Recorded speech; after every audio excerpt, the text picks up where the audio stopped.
Next topic is the uterine tubes. This is uterus. On the side of this is the lateral angle of the uterus. At the upper part of the lateral angle, this tube-like structure is called the uterine tube. Another name for the uterine tube is fallopian tube or the salpinx. These tubes are tortuous. These are not straight. These are wavy. They are tortuous, which convey the oocyte. This is the ovary. Oocyte is formed in the ovary. This oocyte, it receives oocyte from the ovary, and then oocyte is fertilized into the fallopian tube by the sperms, and then it is carried to the posterior wall of the fundus where it is implanted. Situation: these are present. Location of these uterine tubes is the upper part of the lateral border of this uterus. These are situated in the free margin of the broad ligament. यहाँ पे broad ligament होता है. Broad ligament double layered है. It is double layered like a curtain. एक आगे एक पीछे, ये सारे contents उसके बीच में है. Then is the dimensions. This tube-like structure, it is 10 centimeters long. At the lateral end, this is the lateral end of the uterine tube, it opens into the peritoneal cavity through the abdominal ostium. This structure is called the abdominal ostium, and the ostium is about 3 millimeters in diameter.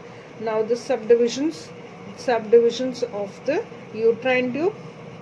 First of all, this lateral end of the uterine tube, it is broader and funnel like. ये जो है, this broader and it is funnel like, and this is also called the infundibulum. Another name for this is this lateral part is called the infundibulum. And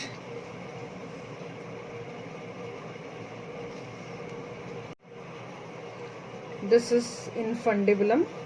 This is the first part of the uterine tube. It is the lateral most part. This is the medial part close to the uterus. Away from the uterus is the lateral part. This funnel-like structure is called infundibulum. It consists of a number of finger-like structure that is called the fimbria, and one of the fimbria is largest, and that is attached to the ovary. This fimbria is called the ovarian fimbria. Then is the second part, the part of the uterine tube that is present just near the, that is present medial to the infundibulum. Infundibulum is the most lateral part, medial to the infundibulum. This part is called ampulla. This is the ampulla part. It is thin walled, dilated and tortuous part, and it is about 6 to 7 centimeters. This is the largest part, about 6 to 7 centimeters, and it is hanging above the ovaries. And the ampulla is about 4 millimeters in diameter, and this is the site of fertilization. This is the site of fertilization of the sperm and the oocyte. Oocyte comes from the ovaries and it goes into the through the infundibulum into the ampulla, and sperm enters through the vagina, then cervix, then body of the uterus, then through uterine tube into the ampulla, and ampulla is the part where the fertilization takes place and zygote is formed. Then is the next part. This is the next part. This is the isthmus part. This third part is the isthmus part. It is present medial to ampulla. This is the third part. It is narrow part. It is very narrow part, and it is cord-like. It is just cord-like, and it forms approximately medial 1/3 part of the part of the tube, and it is 2 to 3 centimeters. Ampulla, that is 6 to 7 centimeters. This part is infundibulum. First part is infundibulum, funnel-like part with fimbria. One of the fimbria is attached to ovary. Second part is the ampulla part, that is 4 millimeters in diameter and 6 to 7 centimeters in length. Third part is the isthmus part, that is very narrow cord-like structure, and it is about 2 to 3 centimeters in the length. And the fourth part is the intramural part. जो uterus के अंदर part है वो वाला part intramural part fourth part है उसको interstitial part भी कहेंगे, and it is only 1 centimetre, ये सिर्फ 1 सेंटीमीटर इसकी लेंथ है. It opens into the superior angle of the uterine cavity by a narrow opening. This opening is called the uterine ostium, and the ostium is about 1 millimeters in diameter. Next is the course and the relations.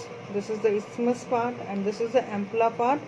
These are hanging above the ovaries, and these are directed posteriorly and present in the horizontal plane, and these are hanging above the ovaries. This pole is the upper pole of the ovary, and this is the medial border of the ovary. So they are hanging above the medial surface and the upper pole of the ovary. This isthmus and ampulla, and they are present in the horizontal plane. Then is the uterine tube. This uterine tube, it lies in the broad ligament. Broad ligament 2-layered structure होता है जो lateral wall से lateral border of the uterus से lateral pelvic wall तक attached होता है. It is like a double-layered curtain. एक layer आगे है, एक layer पीछे है, उसके बीच में structures होते हैं. So uterine tube is present inside the broad ligament, and broad ligament is divided by this ovarian ligament into 2 parts. This part is the mesosalpinx part between the uterine tube and the ovarian ligament, and this part is the mesometrium part, as earlier explained. Next is the blood supply of the uterine tubes. The uterine artery, it supplies medial 2/3. This is the medial 2/3 part. Medial 2/3 part is supplied by the uterine arteries, and the lateral 1/3 part, this is the lateral 1/3 part, it is supplied by the ovarian artery, and the veins run parallel with the arteries and drain into the pampaniform plexus of the ovary and into the uterine veins. Next is the lymphatic drainage. Most of the lymph is drained into the lateral aortic and the pre-aortic lymph nodes, and the lymphatics from the isthmus accompany the round ligament of the uterus and drain into the superficial inguinal lymph nodes. Nerve supplies by the sympathetic and the parasympathetic nerves. Sympathetic nerves that would values T10 to L2 segments, and they are derived from the hypogastric plexus, and the parasympathetic nerves are derived from the vagus for the lateral half of the tube, and from the pelvic splanchnic nerves from S2 to S4 segments of the spinal cord for the medial half, and they inhibit the peristalsis and produce vasodilatation. Next is the clinical anatomy of the uterine tube. Inflammation of the uterine tube is called the salpingitis. It may be due to any infection. Second is the sterility. Sterility is the inability to have a child. It's called sterility. And the most common cause of the sterility is if there is any blockage in the tube, it will not allow the oocyte to come into the tube, and it will not convey the sperm from the uterus into the tube.